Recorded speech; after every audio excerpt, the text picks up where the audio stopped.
مساء الفل. صاحبة مشكلة النهاردة بعتالي بتحكي لي مشكلتي صعبة وبحس إن ملاش حل. أنا متجوزة من سنين ومعايا طفلين، وكان في مشاكل كتير مع جوزي من أول الجواز. كان بيخوني وبيضربني، ودلوقتي هو سايبني معلقة، وعرفت إنه سافر ومفيش أي علاقة بينا غير إنه بيبعت مبلغ ثابت كل شهر مش بيكفي المصاريف، وأنا بشتغل عشان أكفي مصاريف ولادي. أهله جيراني بس محدش بيسأل عليا، ومفيش حد كبير يقفله. مش عايزني وفي نفس الوقت مش عايز يطلقني.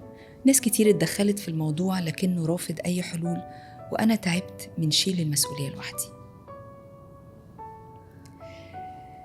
هبدأ بالجملة الكليشيه اللي كلنا بنستخدمها، ولكنها عين الحقيقة والعدل والرحمة. مفيش مشكلة ربنا بيخلقها في الدنيا ملهاش حل، والحل في كلامي مش إن هي تتحل بالطريقة اللي أنا عاوزاها أو اللي أنا عايزاه يتم. الحل هو إن أنا أعرف أتعامل مع المشكلة، أعرف أشوف الحكمة من وراها، وأعرف أشوف مسؤوليتي عن حدوث المشكلة دي عشان أكبر وأنمو من خلالها.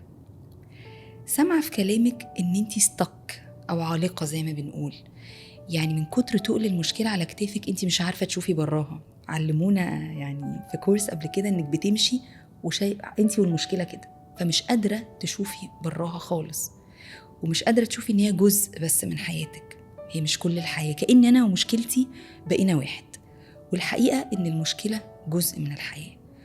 فحاولي إن انتي تحسي وتتصرفي وتتعاملي وتفكري على هذا الأساس. بيفرق قوي مع العقل إن أنا لو بجري في سباق وهلكانة إني عارفة إن في خط نهاية أنا رايحة له، غير لو أنا بجري ومعرفش إن في خط نهاية جاي. فاعرفي إن ده فصل بس في القصة، وليه نهاية، وإن شاء الله نهاية قريبة.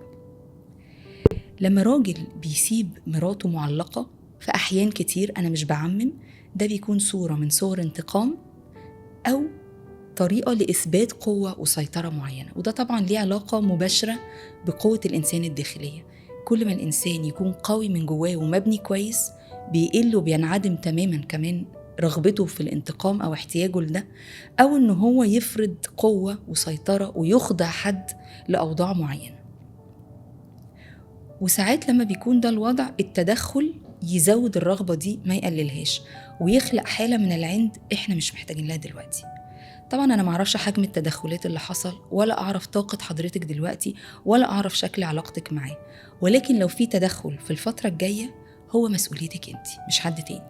انت اللي عارفة علاقتكم كانت عاملة ازاي، انت اللي عارفة مشاكلكم كانت عاملة ازاي، انت اللي عارفة حتى لو جوه نفسك حجم مسؤوليتك عن المشكلة حتى لو بجزء صغير. فلو في أي تعامل معاه، الأفضل إن يكون من خلالك، وتدعي كده إن ربنا يزيح الهم ده عن قلبك يعني إن شاء الله. بالنسبة لمسؤوليتك عن ولادك، أنا مقدرة جدا اللي انتي بتقوليه. حقك تتعبي قوي، وحقك تبقي مش قادرة تشيلي، وحقك تبقي حاسة بالظلم إن انتي شايلة كل ده ووالدهم موجود. لكن خلينا نفتكر أنا وانتي مع بعض شوية حاجات. أول حاجة، إن طالما الحمل ده على كتافي، يعني أنا كتافي قده زي ما ربنا وعد.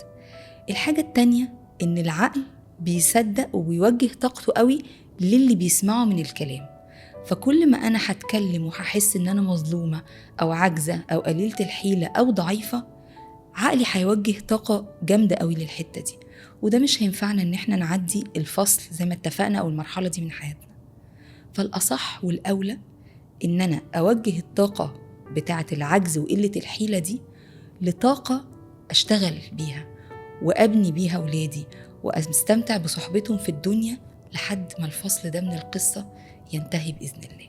والله أعلى وأعلم.